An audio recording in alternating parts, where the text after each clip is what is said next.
नमस्कार, शाम के 5 बजने को हैं। आप देख रहे हैं दंगल, आपके साथ मैं हूं चित्रा त्रिपाठी। आपको बता दें, रूस और यूक्रेन के बीच जारी युद्ध का आज है 13वां दिन। यूक्रेन संकट को लेकर कल प्रधानमंत्री नरेंद्र मोदी ने रूसी राष्ट्रपति पुतिन से बातचीत की। दोनों नेताओं के बीच हुई बातचीत में प्रधानमंत्री नरेंद्र मोदी ने पुतिन को यूक्रेनी राष्ट्रपति जेलेंस्की से सीधी बातचीत की सलाह दी है, ताकि जल्द से जल्द इस संकट का समाधान निकल सके। दोनों नेताओं की बातचीत की अहम बातें क्या रही हैं, आखिर इस बातचीत के मायने क्या है, सबसे पहले उसके बारे में आपको जानकारी दे देते हैं। 50 मिनट तक प्रधानमंत्री नरेंद्र मोदी और पुतिन की बातचीत चली। यूक्रेन पर रूस के हमले के बाद दूसरी बार प्रधानमंत्री नरेंद्र मोदी ने पुतिन से बातचीत की है, जो अपने आप में काफी ज्यादा अहम हो जाता है। संकट के समाधान के लिए रूस और यूक्रेन के बीच बातचीत की सराहना और साथ ही पुतिन को यूक्रेनी राष्ट्रपति जेलेंस्की से सीधी बात का सुझाव भी प्रधानमंत्री नरेंद्र मोदी की ओर से दिया गया है। वहीं सुमी शहर में फंसे भारतीयों को सुरक्षित निकालने पर भी चर्चा की गई। राष्ट्रपति पुतिन ने भारतीयों की सुरक्षित निकासी में सहयोग का आश्वासन किया है। इन सब के बीच आपको ये भी बताते चले कि अभी जिस तरह के हालात देख रहे हैं, कीव पर लगातार कब्जे की तैयारी में इस वक्त रूस लगा हुआ है। यूक्रेन की ओर से बड़ा दावा करते हुए इस वक्त की बड़ी खबर यह है, पश्चिमी देशों से मदद मांग रहे जेलेंस्की का बड़ा बयान सामने आया है। यूक्रेनी राष्ट्रपति जेलेंस्की का ये बड़ा बयान सामने आया है। यूक्रेन के राष्ट्रपति ने कहा कि दुनिया ऐसे ही दूर खड़ी रही तो हम सब हार जाएंगे।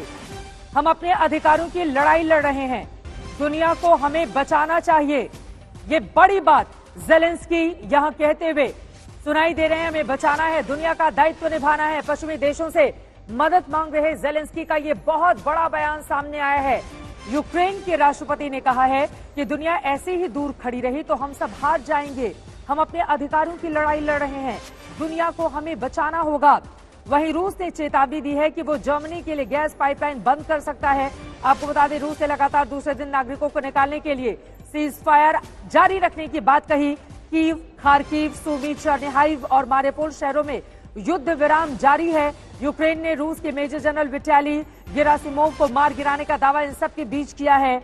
वहीं आपको ये भी बताते चले कि रिपोर्ट्स के मुताबिक रूस की ओर से दावा किया जा रहा है कि यूक्रेन अपने चेर्नोबिल के खराब पड़े न्यूक्लियर प्लांट में डर्टी बम डेवलप करने में जुटा हुआ है। इन सब के बीच अलग अलग तस्वीरें, ये अलग अलग तस्वीरें भी आपके सामने हैं, जिसके जरिए आप समझ सकते हैं कि स्थिति इस वक्त किस तरह से बन रही है। दो बेहद खास मेहमान हमारे साथ जुड़ चुके हैं। जेड तरार साहब, प्रवक्ता यूएस स्टेट डिपार्टमेंट के हमारे साथ इस वक्त मौजूद हैं, और साथ ही कोमोडोर जे सिंह जी इस वक्त स्टूडियो में हमारे साथ है। सुबह से ही आपसे लगातार बातचीत की जा रही है।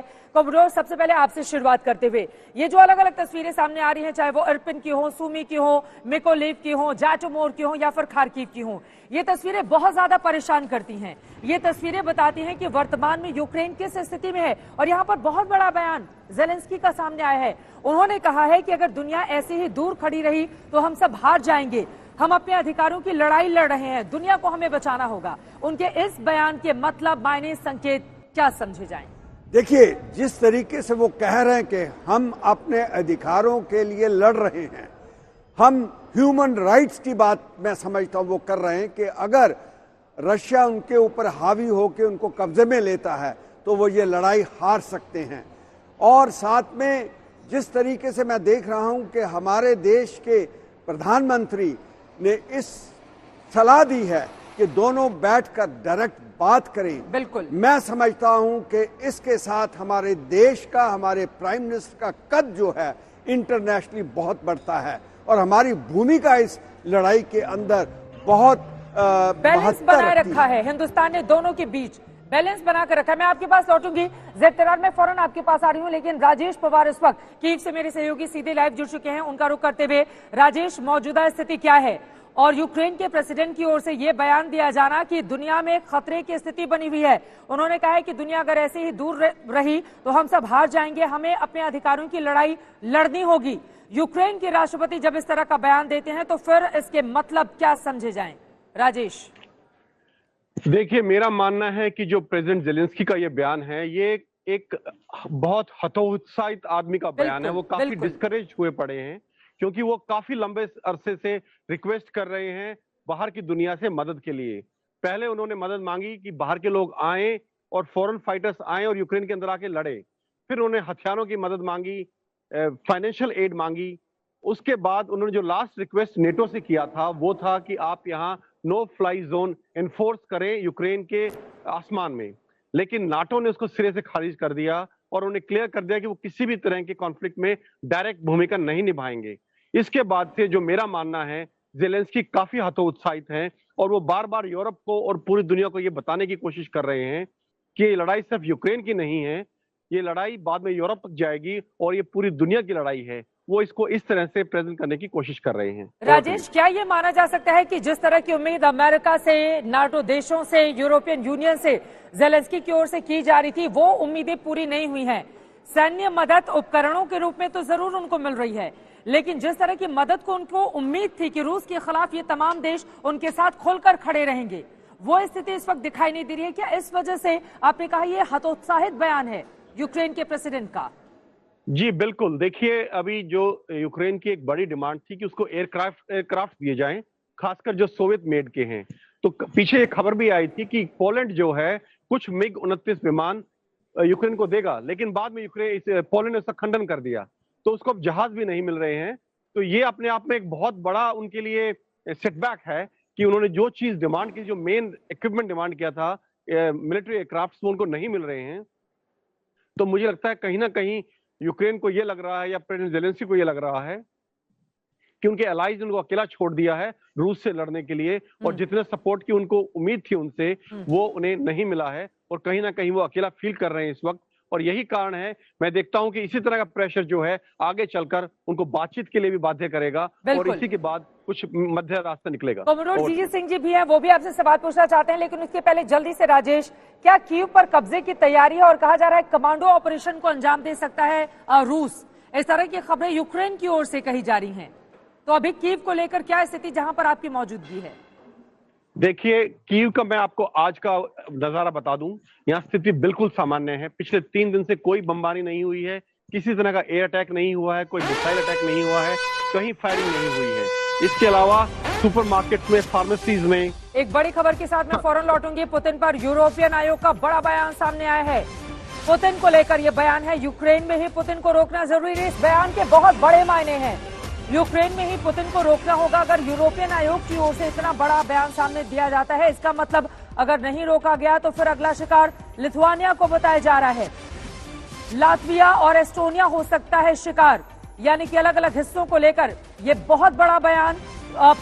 राजेश, सीधा से सवाल, यूरोपियन आयोग अगर कुछ हिस्सों को बताकर यह कहता है कि अगर पुतिन को नहीं रोका गया यूक्रेन में, तो फिर तमाम दूसरे हिस्सों का जिक्र करते हुए कि वहां तक पुतिन की पहुंच हो सकती है, इस बयान के क्या है मायने?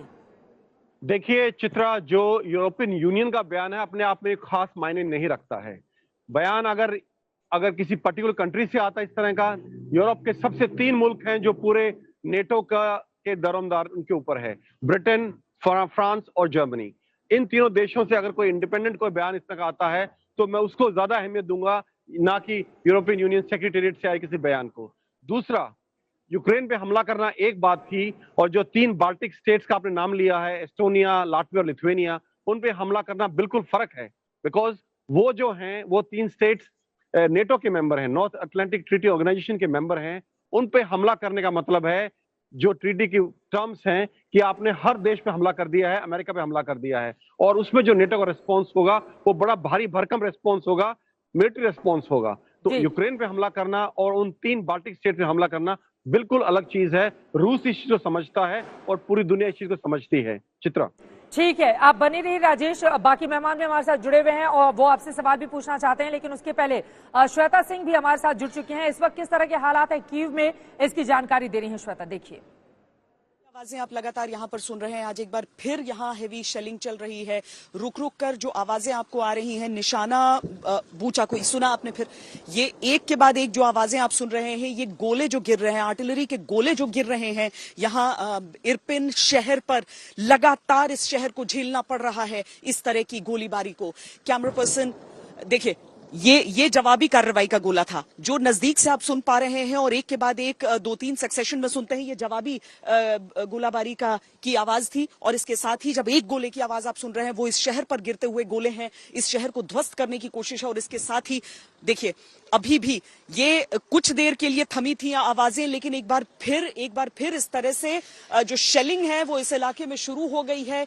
लोगों में घबराहट रहती है, लेकिन सैनिक इन आवाजों को सुनते ही पूरी तरीके से सतर्क हो। निर्बाध चल रही है ये शेलिंग, लगातार चल रही है ये शेलिंग, इस शहर को लगातार निशाने पर लिया जा रहा है।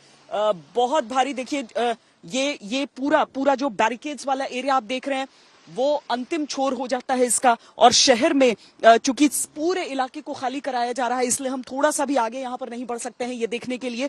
लेकिन ये पूरा जो इलाका है, ये एक के बाद एक गोले केवल इस शहर पर बरसते ही जा रहे हैं। कैमरा पर्सन सैयद मोहसिन के साथ श्वेता सिंह, इरपिन, आज तक। श्वेता की रिपोर्ट आप इरपिन से देख रहे थे, वहां पर किस तरह के हालात है आपने देखा। सामरिक मामलों के जानकार सुशांत सरीन जी भी इस वक्त हमारे साथ जुड़ चुके हैं, लेकिन उसके पहले जेड तरार सीधे आपका रुख करते हुए देखिए, पुतिन मानने को तैयार नहीं है और लगातार उनका दबदबा आगे की ओर जिस तरह से बढ़ता हुआ चला जा रहा है। अलग अलग तस्वीरों के जरिए भी इस बात को हम समझ सकते हैं कि 13वें दिन भी किस तरह से तबाही की स्थिति इस वक्त यूक्रेन के अलग अलग शहरों में बनी हुई है। वहीं यूक्रेन अमेरिकी दबदबे वाले नाटो में शामिल होना चाहता है और पुतिन को लगता है कि अमेरिका यूरोप के बहाने रूस को घेरना चाहता है। इस स्थिति में अब आगे ये लड़ाई कहां पर जाती हुई आपको दिखाई दे रही है, जेड तरार? जी चित्रा, धन्यवाद। पहली बात तो ये है, और हैप्पी वुमेन्स डे। मैं ये कहूँगा कि देखिए, असल में हम देख रहे हैं, बहुत करीब से देख रहे हैं यूक्रेन की सूरत हाल को। ये जाहिर बात है, कल बल्कि राष्ट्रपति बाइडन ने अपने यूरोपियन अलाइज के साथ उन्होंने एक बैठक की है, वर्चुअल बैठक की है, जिसमें शामिल मैक्रॉन भी था, जर्मनी और यूके भी थे उसमें। और आपने भी सुना होगा कि हमारा विदेश मंत्री एंथनी ब्लिंकन, उन्होंने एक दौरा किया है जिनमें शामिल यूक्रेन भी था, उनके सरहद पर पोलैंड, और अब वो लिथुआनिया में भी थे। तो बिल्कुल हम इसको बहुत करीब से देख रहे हैं। जितना हम मदद दे सकते हैं इस वक्त यूक्रेन को, वो हम लगातार दे रहे हैं। खास तौर पर मैंने आपका रिपोर्ट सुना, और जहां तक फाइटर जेट्स का मामला है वो अभी जारी है, बल्कि हमने पोलैंड को कहा है कि अगर वो अपने फाइटर जेट्स यूक्रेन को दे सकते हैं तो हम अपने F-16s पोलैंड को देने के तैयार हैं। यानी कि जितना हम सपोर्ट और मदद दे सकते हैं इस वक्त यूक्रेन को, वो हम देने के लिए तैयार हैं। ये कहते हुए सेक्रेटरी ब्लिंकन ने बहुत स्पष्ट तौर पर यह कहा है चंद दिन पहले जब वो यूरोप में थे, कि हम इस सिचुएशन को, सूरत हाल को मजीद अधिक वो नेगेटिव कॉन्सिक्वेंसेस नहीं डालना चाहते इसमें। यानी कि जो सूरत हाल हम देख रहे हैं, हम ये नहीं चाहते कि हम एक नया युद्ध शुरू करें रूस के साथ डायरेक्टली, या हम इस कॉन्फ्लिक्ट को बढ़ाएं। तो जहां तक ये बहाने हम सुन रहे हैं मॉस्को से कि ये सब एक आक्रामक राजनीति है नेटो से और यूरोपियन यूनियन से, ये सब बिल्कुल गलत है। ये झूठ है जो हम क्रेमलिन से बार बार हम सुनते रहे हैं, क्योंकि हकीकत ये है कि पुतिन ने खुद अपने शब्दों में, उन्होंने खुद टीवी पे आकर जब उन्होंने हमला का ऐलान दिया कि यूक्रेन पर हमला होने वाला है, उस स्पीच में उन्होंने ये कहा है कि यूक्रेन असल में एक आज़ाद देश कभी नहीं था और नहीं होना चाहिए, और वो कह रहे हैं कि ये जार ने यूक्रेन को बनाया और अब वो यूक्रेन को वापस रूस में लेके आना चाहता है। ये कोशिश तो कर रहे हैं, लेकिन इसी के साथ वो चाहते हैं कि वो अपने संविधान में संशोधन करें और तटस्थ देश की भूमिका में अपने आप को रखे। यूक्रेन नाटो में शामिल होना चाहता है। सारी की सारी लड़ाई इसी बात को लेकर है, लेकिन यूनाइटेड स्टेट्स ऑफ अमेरिका का रोल और ज्यादा बढ़ जाता है। युद्ध कोई नहीं चाहता गुटबाजी में दुनिया आगे बढ़े, लेकिन कम से कम शांति की पहल तो हो। उस तरह की कोशिशें भी सुशांत सरीन जी नजर क्यों नहीं आती हैं? बीच का कोई रास्ता निकलता हुआ नजर नहीं आ रहा है। अलग अलग जगहों से तबाही की तस्वीरें सिर्फ सामने आ रही हैं यूक्रेन से। देखिए, बीच का रास्ता तो आपको तब तक नहीं मिलेगा जब तक जो दोनों पार्टीज हैं, एक तरफ रूस, दूसरी तरफ यूक्रेन, और यूक्रेन के पीछे जो सारे पश्चिमी देश हैं, जब तक उनकी पोजीशंस वही रहेंगी जो अभी हैं, बीच का रास्ता कैसे नजर आएगा आपको? अब या तो ये हो कि ज़ेलेंस्की जो है वो रिजाइन कर दे, उसका मतलब ये है कि यूक्रेन हार मान ले, हथियार डाल दे, रूस का कब्जा होने दे, रूस को रेजीम चेंज करने दे, और फिर जो रूस के साथ जो यूक्रेनी हैं जो उनके ऊपर हुकूमत करेंगे, वो फिर सारा संविधान में संशोधन कर दे ताकि रूस की बातचीत पूरी हो जाए। हमको एक चीज समझनी चाहिए कि कभी भी किसी भी मसले का हल टेबल पर नहीं होता जब युद्ध शुरू हो जाए। अफगानिस्तान पे भी हमने देख लिया, हमको ये पट्टी बढ़ाई जाती थी पश्चिमी देशों द्वारा कि भाई जंग का आखिरी हल तो मेज पर ही होता है। इससे ज्यादा बकवास बात मैंने आज तक अपनी जिंदगी में नहीं सुनी, क्योंकि तालिबान ने तो जंग नहीं रोकी थी, उन्होंने तो जंग रणभूमि पर जीती और उसके बाद उन्होंने अपनी हुकूमत कायम कर ली। अब आप टेबल की बात करते रहे, अमरीकी और बाकी सारे टेबल पे बैठे हुए थे, जंग दूसरा आदमी ले गया। यूक्रेन और रूस के बीच में भी यही होगा, या दोनों देश इतने थक जाएं जंग से कि कोई बीच का रास्ता ढूंढ ले, लेकिन उसके अभाव में मुझे ये मामला कोई सुलटते हुए नजर नहीं आ रहा और कोई बीच का रास्ता अभी तो एटलीस्ट नजर नहीं आ रहा। अगर कोई चमत्कार हो जाए, अगले चंद दिनों में वो रास्ता नजर आ जाए तो अलग बात है, लेकिन ना तो अभी रूस पीछे हटने को तैयार है और ना ही यूक्रेन जो है वो पीछे हट सकता है। तो ये एक बहुत बड़ी प्रॉब्लम रहेगी। एक और चीज मैं अर्ज करूंगा कि जहां तक हवाई जहाजों का सवाल है, हमको ये भी सोचना पड़ेगा कि यूक्रेन के अंदर अब कोई हवाई अड्डे बाकी रहे नहीं है। आप अगर जहाज उनको मिल भी जाएंगे तो वो जहाज उड़ान कहां से भरेंगे, उनकी सर्विस कहां से होगी? अगर वो जहाज पश्चिमी यूरोप के देशों से होंगे या नेटो देशों से होंगे तो फिर तो उसका मतलब वही होगा कि नेटो डायरेक्टली रूस के आमने सामने आ गया है और उसका मतलब तो फिर तीसरा विश्व युद्ध है और वो कोई नहीं चाहता। तो मुझे नहीं लगता कि ये भी एक संभावना है अभी। ठीक है, ये बड़ी बातें आपने कही हैं, लेकिन यकीनन जब जंग जैसे हालात हो और युद्ध हो रहा हो उस वक्त किसी भी तरह के चमत्कार की उम्मीद करना बेमानी है। लेकिन इन सब के बीच आपको बताते चले कुछ ऐसी तस्वीरें सामने आई हैं जो बहुत ज्यादा बेचैन करने वाली हैं। ये तस्वीर देखिए, जंग में तबाही और आंसू किस तरह से अपने पिता को छोड़कर छोटा सा बच्चा जब बाहर जाता है तो वो कैसे तड़प कर रो रहा होता है। इन चेहरों को देखिए और इन चेहरों के जरिए उस दर्द को महसूस कीजिए कि ये जंग किस देश को क्या देकर जारी है। परिवार से छोटे छोटे मासूम बच्चे अलग हो रहे हैं। एक पिता बाहर से दिल का शेप बनाता है अपने बच्चे के लिए, जिस बच्चे को छोड़कर वो युद्ध लड़ने के लिए जा रहा होता है। उसकी वापसी हो पाएगी। और ये दूसरी तस्वीर, इस दूसरी तस्वीर में एक बच्चा, एक हाथ में उसके चॉकलेट है, दूसरे हाथ में एक पॉली बैग है। मासूम सा ये बच्चा चीखता रोता चिल्लाता हुआ चला जा रहा है। इसको नहीं पता कि इसके अपने इस वक्त किस हाल में है। पोलैंड बॉर्डर की ये तस्वीरें हैं, पैदल ये चलकर आया है, उसके इर्द गिर्द कोई नहीं है। जब दूसरे बच्चों को अपने माता पिता के साथ ये छोटा सा मासूम देखेगा, इसके ऊपर क्या गुजरेगी, ये तस्वीरें देखिए। पोलैंड बॉर्डर की ये तस्वीरें हैं। एक हाथ में उसके दाहिने पॉलिथीन है जिसमें कुछ सामान लग रहा है, दूसरे हाथ में चॉकलेट है। रोता हुआ ये बच्चा आगे की ओर चलता हुआ चला जा रहा है। और इन्हीं तस्वीरों के साथ सीधे मेजर जनरल जेके बंसल जी, मैं आपके पास आना चाहूंगी। जंग किसको क्या देकर जाता है, यहाँ पर हार जीत किसकी होगी? यूक्रेन के अगर नागरिकों की हालत हम देखें, छोटे छोटे मासूम बच्चों का, इनकी क्या गलती है जिसकी सजा इस वक्त ये लोग भुगत रहे हैं? कौन लेगा इनकी जिम्मेदारी? जेके बंसल जी, जनरल बंसल।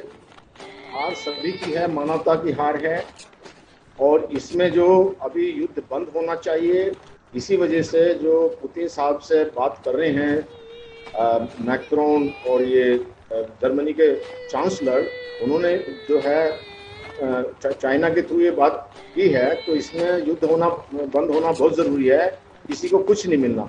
अगर बिल्कुल बर्बाद हो जाता है यूक्रेन तो उसको लेकर के रूस क्या करेगा, और जब बर्बाद होने के बाद में जेलेंस्की क्या करेंगे, तो युद्ध तो बंद होना चाहिए। जहां तक इसका आउटकम होने वाली बात है तो मुझे नहीं लगता इसका कोई समाधान होगा जब तक कि दोनों इस चीज़ को ना सोचें और सोच करके आपने बात को ना सुलझाएं। नहीं तो यहाँ पर एक, अगर जेलेंस्की रिजाइन कर भी देता है तो अब वहाँ की जनता तैयार होगी और वो जनता तैयार होकर जनता लड़ाई लड़ रही है। और अब जो है, जो डिमिलिटराइजेशन की बात कर रहे थे रूस के प्रेसिडेंट पुतिन, वो तो मिलिटराइजेशन हो गया, हर आदमी हो गया है वहाँ पे। अगर मान लीजिए सरकार बदल भी देते हैं तो पहले वहाँ पे जो विक्टर थे प्रेसिडेंट यहाँ के, उनके अगेंस्ट में जो है रिवोल्ट हुआ था और उनको भागकर मिन्स्क में जाना पड़ा था। और अब तो और भी ज्यादा रिवोल्ट होगा, क्योंकि सभी जो है मिलकर लड़ाई लड़ रहे हैं। और ये एक, मुझे बल्कि ये लगता है कई बार कि कई जो प्राकृतिक आपदा आती हैं उसमें तो बेबसी होती है, यहाँ तो आपने मैन मेड डिसास्टर किया हुआ है, बच्चे रो रहे हैं, बिलख रहे हैं, बर्बाद हो चुके हैं। तो ये सारी चीजों पर एक मानवता के आधार पर ये बुद्ध बंद होना चाहिए। अभी इनका भविष्य क्या है, यही वो सवाल है। इन मासूम बच्चों का भविष्य क्या है? क्या शरणार्थी के तौर पर दूसरे देशों में जाकर अपना जीवन बसर करना? आप देखिए अलग अलग हिस्सों से जिस तरह की तस्वीरें सामने आ रही हैं वो यकीनन बहुत ज्यादा बेचैन कर देने वाली हैं। क्या राजेश हमारे साथ बने हुए हैं, कीव से लगातार जानकारी दे रहे थे? राजेश, सीधे आपका रुख करते हुए, जिस तरह की विचलित करने वाली तस्वीरें सामने आ रही हैं, छोटे छोटे मासूम बच्चे परिवार से अलग होकर, कितने तो ऐसे बच्चे जिनको अलग अकेले जाना पड़ा, अकेले अपनी राहें तय करनी पड़ी। वो माँ बाप जो अपने बच्चे को घर से बाहर तक निकलने में डरते होंगे, वो बॉर्डर क्रॉस करा रहे हैं, वो भेज रहे हैं अकेले, उनको थोड़ा सा सामान देकर। जब इस तरह की तस्वीरें सामने आती है तो यकीनन ये युद्ध का कितना स्याह चेहरा है, काला चेहरा जो पूरी दुनिया के सामने रखता है। वो सवाल ये भी पूछता है कि मासूमों की क्या गलती जिसको भुगतने के लिए वो विवश हो रहे हैं। राजेश, देखिए चित्रा, युद्ध हमेशा ट्रेजेडी लेके आता है, युद्ध हमेशा विनाश ही लेके आता है, चाहे कोई भी युद्ध हो, छोटा युद्ध हो, बड़ा युद्ध हो। इस युद्ध में भी ऐसा ही हो रहा है जैसा हर युद्ध में होता आया है आज तक। और अब तक लगभग 1.5 मिलियन यानी कि 15 लाख के आसपास लोग इंटरनली डिस्प्लेस हो चुके हैं यूक्रेन में, और लगभग 500,000 मिलियन 5 लाख के आसपास लोग जो है इस टाइम रिफ्यूजीज बन चुके हैं नेबरिंग कंट्रीज में। तो अपने आप में ये एक बहुत बड़ा ह्यूमैनिटेरियन डिजास्टर है। और इस तरह की जो, मैं परसों जब वहां इरपिन के बाहर से रिपोर्ट कर रहा था, बूढ़े लोगों को देख रहा था, सिर्फ बच्चे नहीं, बूढ़े लोग जिन्होंने दूसरे विश्व युद्ध में भी सब कुछ देखा है, उन्होंने उसको बर्दाश्त किया है, और उन्हें अब ये दोबारा दूसरा युद्ध देखना पड़ रहा है। उन लोगों को देख रहा था, चल भी नहीं पा रहे थे, कुछ लोगों की आंखों में आंसू थे, कुछ रो भी नहीं पा रहे थे, और वो काफी मायूस लग रहे थे। ये वो लोग हैं जो किसी सब वार्निंग के बाद भी अपना घर छोड़ने को तैयार नहीं थे, लेकिन जब बम बिल्कुल घर के ऊपर गिरने शुरू हुए, उन्हें जबरदस्ती वहां से निकाला गया, उनके बच्चों के द्वारा या उनके जो भी वो हैं, लेकिन वो अपना घर छोड़ के निकलना नहीं चाहते थे। तो ये सही मायने में किसी भी युद्ध की तरह एक मानवीय त्रासदी है। चित्रा, कोमोडोर जीजे सिंह भी हमारे साथ हैं, वो आपसे सवाल पूछना चाहते हैं। यकीनन ये मानवीय त्रासदी है। आपके सवाल राजेश के। देखिए राकेश, मैं ये कहना चाहता हूं कि ये तो बहुत ही बेचैन, वितरित करने वाले इमेजेस देख रहे हैं, दर्दनाक इमेजेस देख रहे हैं, मगर जो यूरोपियन यूनियन की और ज़ेलेंस्की साहब ने जो स्टेटमेंट दी है कि रशिया को यूक्रेन में ही रोकना पड़ेगा, मैं इसको बहुत अहमियत देता हूं, सिग्निफिकेंस समझता हूं, क्योंकि अगर हम रशिया का रिकॉर्ड देखें, पहले उसने क्रीमिया को ये कहकर कि ये रशिया का पार्ट, उसको दबोचा, उसके बाद उसने बेलारूस को दबोचा, अभी उसकी नज़र जो थी वो यूक्रेन के ऊपर थी, मगर यूक्रेन के प्रेसिडेंट लोगों ने पहचान लिया उसको और उसका पूरा मुकाबला कर रहे हैं, उसको मुंह तोड़ जवाब दे रहे हैं। और अभी जो यूरोपियन यूनियन कह रही है कि ये ठीक बात है कि अगर डेमोक्रेसी को,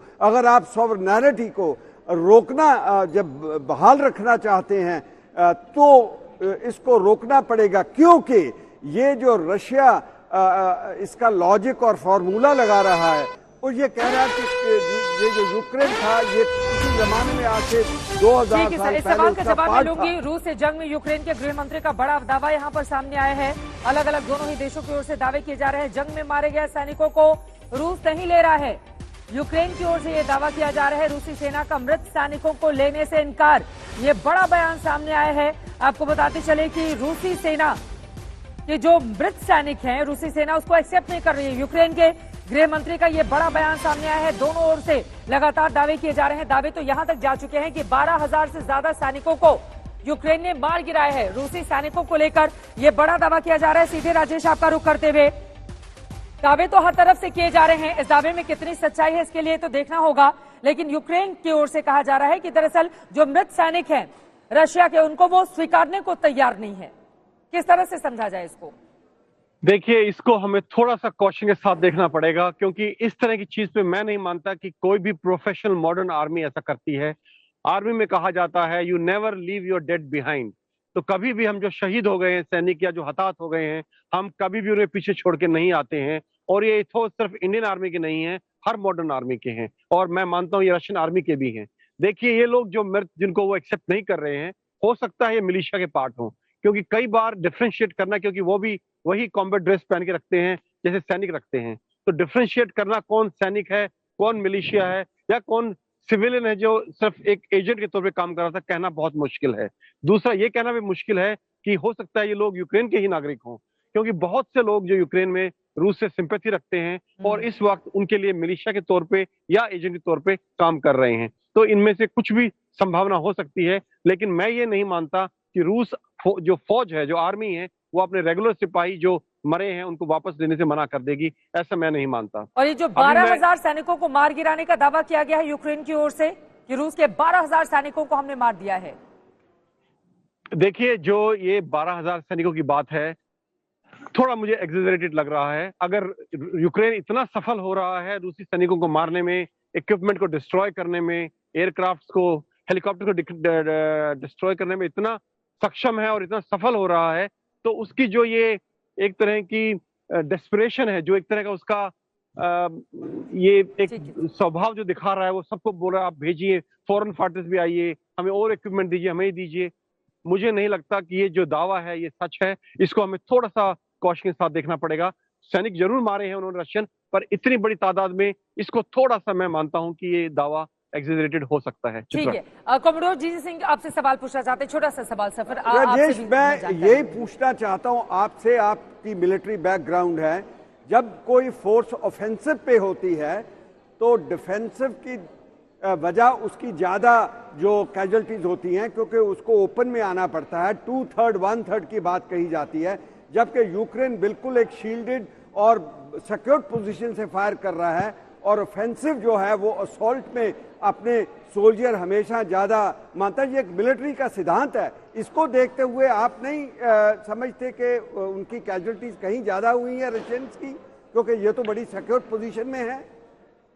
बिल्कुल सही बोला आपने, मैं सहमत हूं। जो नॉर्मल मिलिट्री लॉजिक यही बोलता है कि जब आप अटैक के लिए जाते हैं तो आपकी जो न्यूमेरिकल सुपीरियरिटी होना बहुत जरूरी है अगर आपके अटैक को सक्सेसफुल होना है।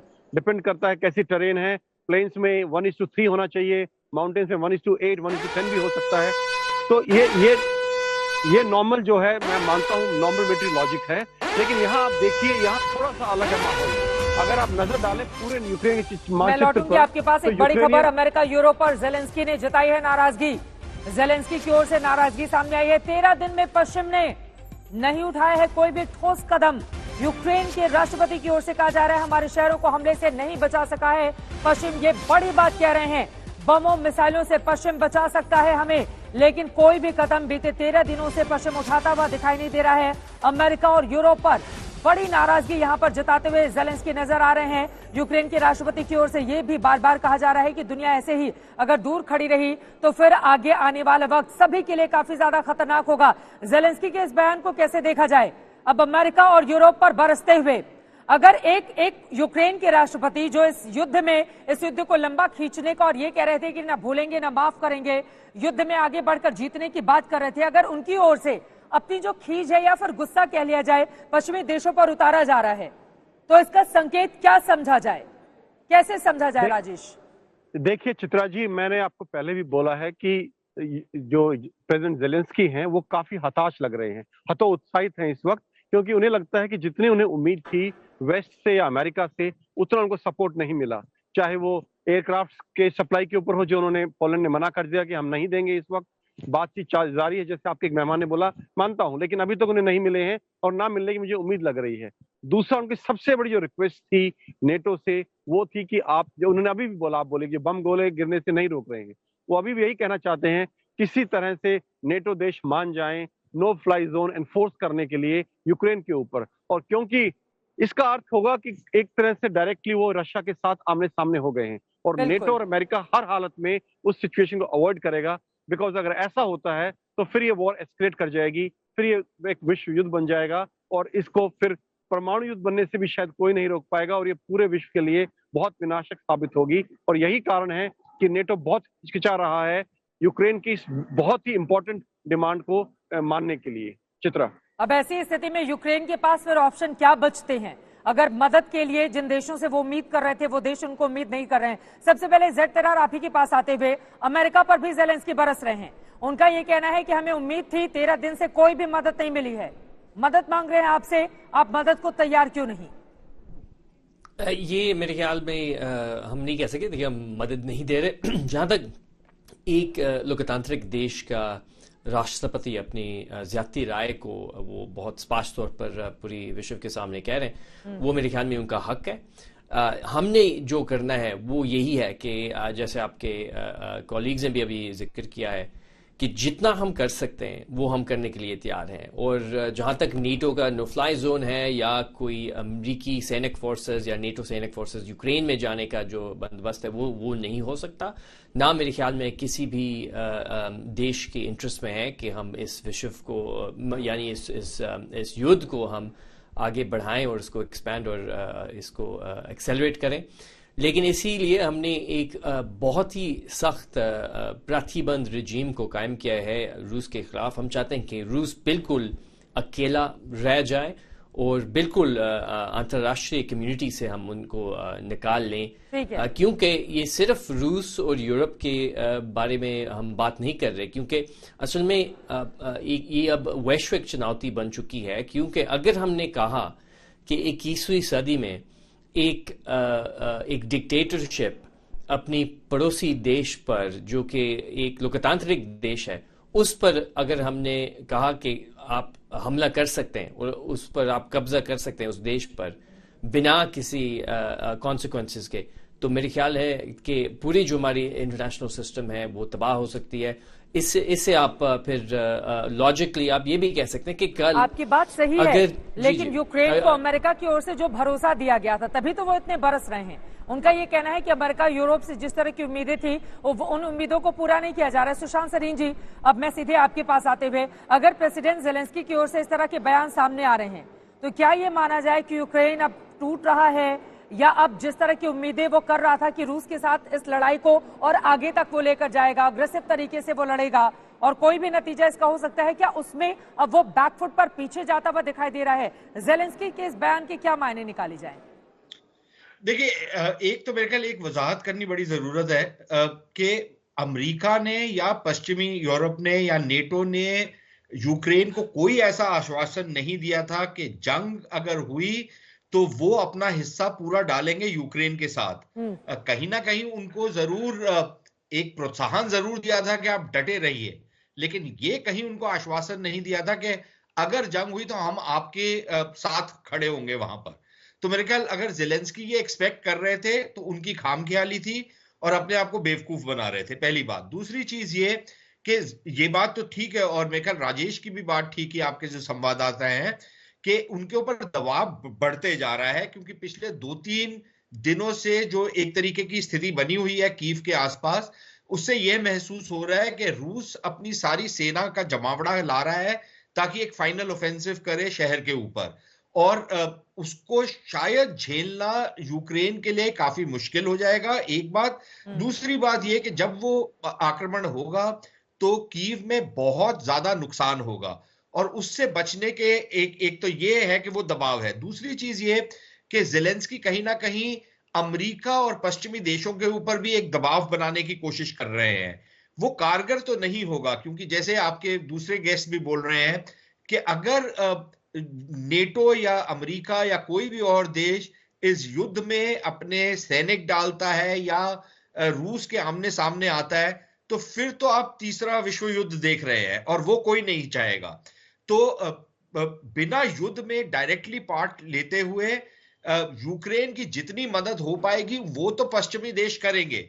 अब उसमें यूक्रेन तबाह होता है, यूक्रेन में बहुत कत्लेआम होता है, यूक्रेन बिल्कुल उसमें यूक्रेनी मरते हैं, इससे किसी और को कोई सरोकार नहीं है।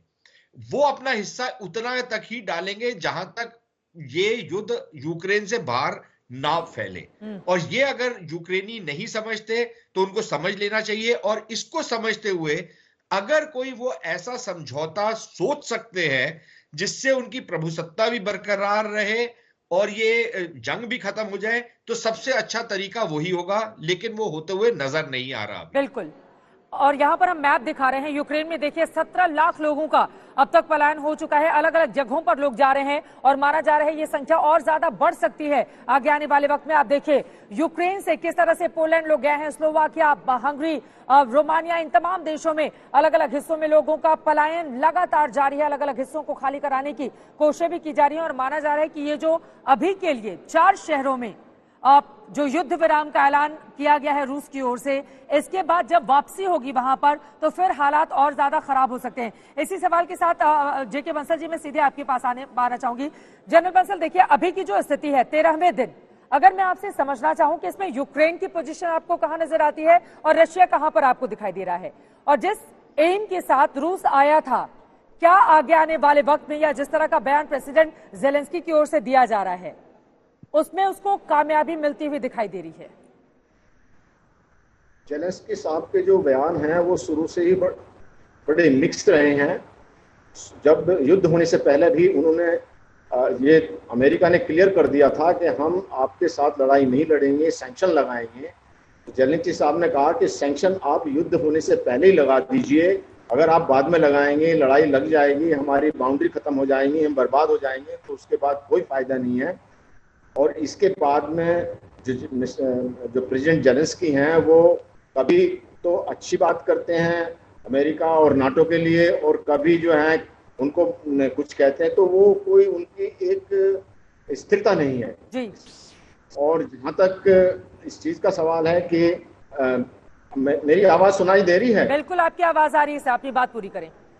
तो जहाँ तक इस चीज का सवाल है, या इसकी जो पोजीशन है, मुझे ये लगता है कि या तो अब जो है रशिया को समझना चाहिए जेलेंस्की को ना छोड़ करके कि जनता का इतना नुकसान हो रहा है और वहाँ बहुत त्रासदी है, और वो युद्ध खत्म कर दो। और अगर वो ये चाह रहे हैं कि युद्ध के बाद में अगर इन्होंने इसको खत्म कर भी दिया यूक्रेन को, तो वहाँ तो सारे बागी लोग इंसर्जेंसी हो जाएगी, जो गृह युद्ध चलता रहेगा।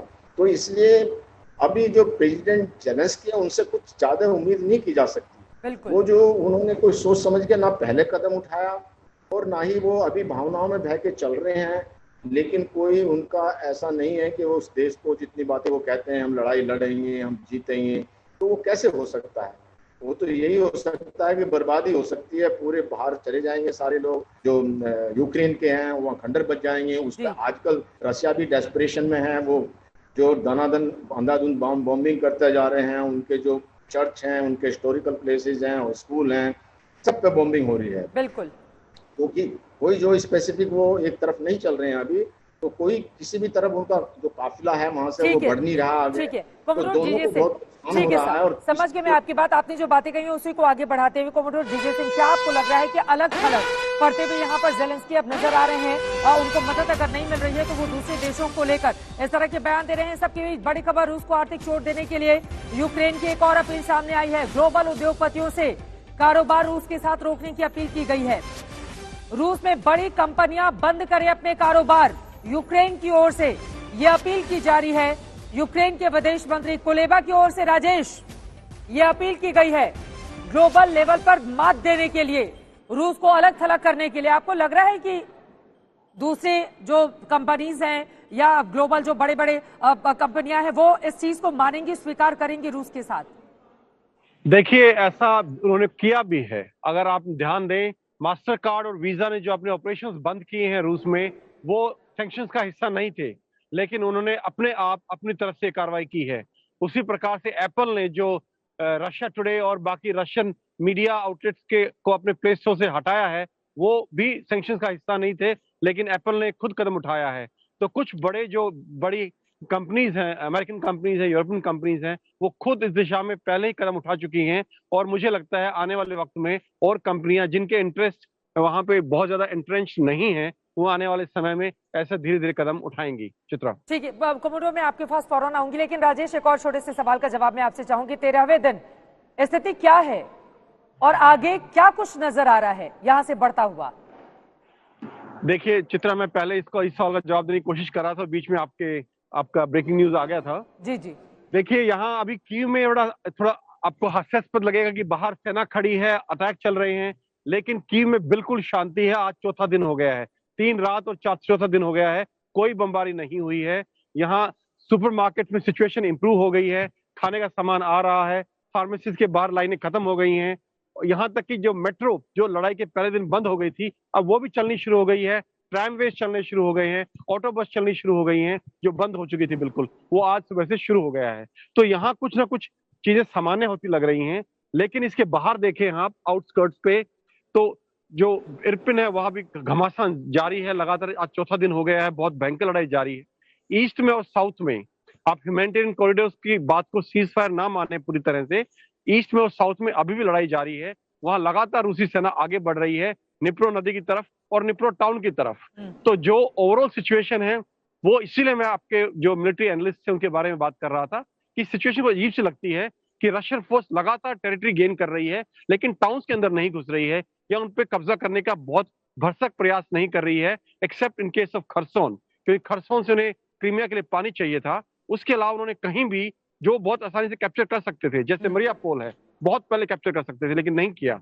तो ये शायद या तो ह्यूमैनिटेरियन क्राइसिस को रोकने के लिए है ताकि कोलैटरल डैमेज ना हो, कम से कम लोग हताहत हों, या फिर इसमें कोई मिलिट्री स्ट्रेटेजी भी हो सकती है जो अभी मेरी समझ में नहीं आई है। चित्रा, ठीक है, राजेश बने रहिएगा। कॉमोडोर, जो बातें राजेश कह रहे हैं, क्या आप उनकी बात से सहमत हैं? अभी थोड़ी स्ट्रेटेजी बदली हुई दिखाई दे रही है यहाँ पर रशिया की। मैं बिल्कुल सहमत हूँ। मैं ये बात इसके अंदर जोड़ना चाहता हूँ कि जो ज़ेलेंस्की साहब के बयान आए हैं कि ग्लोबल कंपनीज को वहां पे हट जाना चाहिए, ये उनके लिए एक, मैं समझता हूँ, जो हालात हैं वो चिंता का विषय है, होना भी चाहिए। और ये बिल्कुल जायज़ बात है कि अगर ग्लोबल कंपनीज वहां पे अपना कारोबार रोकती हैं, रशिया के ऊपर प्रेशर आता है, उसको स्टॉप करना चाहिए, क्योंकि नहीं तो ये युद्ध जो है ये तीसरे युद्ध की डायरेक्शन दिशा के अंदर जा रहा है। और मैं देख रहा हूं जैसे हालात कीव के अंदर हो रहे हैं, वहां बहुत थोड़ी देर के बाद hand to hand fight, street fighting बड़े भयानक तरीके से शुरू हो जाएगी, क्योंकि दोनों तरफ की आर्मी जो वो डिटरमिन्ड है उसको रखने के लिए। तो कत्लेआम तो होगा, मगर ये एक बहुत सीरियस बात हो जाएगी। तो इसलिए मैं पूरा ज़ेलेंस्की का समर्थन करता हूं कि वेस्ट को इसके अंदर कुछ आना चाहिए, कूदना चाहिए। अगर और नहीं तो उसके जो बड़े शहर जैसे व्लादिवोस्टोक है, मॉस्को है, क्रेमलिन है, उसके ऊपर कन्वेंशनल मिसाइल डालनी चाहिए। आगे बढ़कर इस जंग को रोकने की कोशिश करते हुए नजर नहीं आ रहे हैं। ऐसी स्थिति क्यों बनी हुई है सर? इसका रीजन ये है कि दोनों पक्ष जो हैं वो एक बड़ी हार्ड पोजीशन ले चुके हैं। एक उनकी ईगो, मान का जिसे कहते हैं, वो गर्व का कर रहे हैं, और एक दूसरे को पहचानते हैं। कि इंग्लिश में कहावत कही जाती है कि your own blood line can be your best friends and the worst enemies. तो मैं समझता हूं कि दोनों के डीएनए, दोनों को जहन की जो बनावट है वो एक जैसी है, और इसीलिए ना तो ज़ेलेंस्की साहब पीछे हटना चाहते हैं, ना ही ये जो प्यूटिन साहब हैं, प्यूटिन साहब अपने जिसे कहते ताव में हैं कि वो इसको क्रश करेंगे, और जो ज़ेलेंस्की साहब है वो कहते हैं कि मैं तुमको देखूंगा। ये शेर और सवा शेर वाली बात हो जाती है, ये बढ़ेगी और पीछे नहीं हटेगी। क्या शेर और सवा शेर की लड़ाई है? राजेश, एक क्लोजिंग कमेंट आपसे चाहूंगी। और इसी के साथ ही पुतिन तो मानने को तैयार तब तक नहीं होंगे जब तक आश्वासन नहीं मिल जाता है कि नाटो देशों में शामिल नहीं होगा यूक्रेन। क्या ऐसी स्थिति बनती हुई दिखाई दे रही है आपको? देखिए, मैं इस बात से सहमत नहीं हूं बिल्कुल भी, क्योंकि national interest and national foreign policy are not dictated by emotions, कि इसमें लोग भावुक होके और अड़ के और ये सब कर रहे हैं। मैं इस चीज सहमत नहीं हूं। मैं मानता हूं कि जो भी हो रहा है, चाहे वो रूस की तरफ से हो रहा है, चाहे यूक्रेन की तरफ से हो रहा है, बहुत सोची समझी रणनीति के हिसाब से हो रहा है। जब ये ज़ेलेंस्की बयान देते हैं जो आपको लगता है कि पॉजिटिव बयान है, वो बयान दे रहे हैं अपनी सेना का और अपने सिटीजन्स का मनोबल बढ़ाने के लिए, उनको साइकोलॉजिकली स्ट्रॉन्ग रखने के लिए, उनका मोरल ऊपर रखने के लिए। और जब वो नेटो को और अमेरिका को कोसते हैं तो वो इसलिए बोलते हैं ताकि उन्हें और मदद मिल सके और किसी तरह से वो अमेरिका को या नेटो को इस वॉर में ड्रॉ कर सके। चलिए, बहुत शुक्रिया राजेश, आपका भी, और तमाम मेहमान हमारे साथ जुड़े हुए थे। आप सभी का बहुत शुक्रिया हमारे साथ इस चर्चा में शामिल होने के लिए। सवाल महत्वपूर्ण है, 13वां दिन है, जंग रुकने का नाम नहीं ले रहा है। 4 शहरों में सीज फायर जरूर है, लेकिन पूरी तरह से युद्ध शांति की दिशा में कब बढ़ेगा, बीच का रास्ता कैसे निकलेगा, क्या यूक्रेन मानेंगे? पुतिन अपनी शर्तों को लेकर लगातार आगे बढ़ रहे हैं। सबके बीच तटस्थ रुख तमाम दुनिया ने अख्तियार करके रखी हुई है। युद्ध कब तक यूं ही चलता रहेगा और इंसानियत कब तक मरती रहेगी, ये भी सवाल अपने आप में यूक्रेन के अलग अलग हिस्सों से जिस तरह की तस्वीरें सामने आ रही हैं उससे ये कायम होता है।